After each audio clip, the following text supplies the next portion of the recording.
Guys, nagluto ako ng Bicol Express. Oh, super yummy.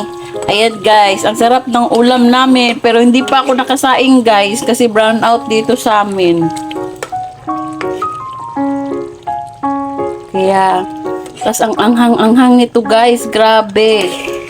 Super yummy, Bicol Express. Hindi tinipid ang gata at ang sarap ng alamang. Ayan, papa-simmer lang natin hanggang sa umano na yung tubig niya. Gusto ko yung yung nagmamantikang Bicol Express. Ayan, yung ulam namin today, our lunch for today.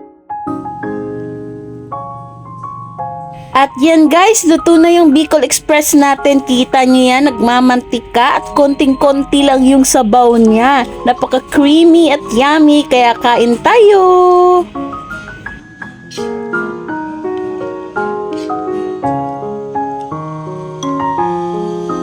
I'm so proud talaga sa sarili ko kasi ang sarap ko talaga magluto.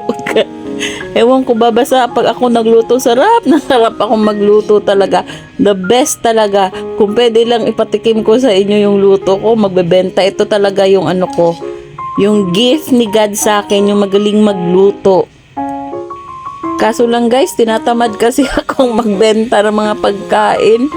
Ewan ko ba, mabilis na akong mapagod ngayon. Kaya, ayan, paminsan-minsan nagluluto ako ng masarap.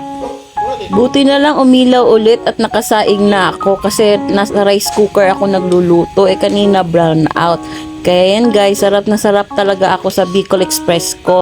At hanggang dito na lang. Ciao!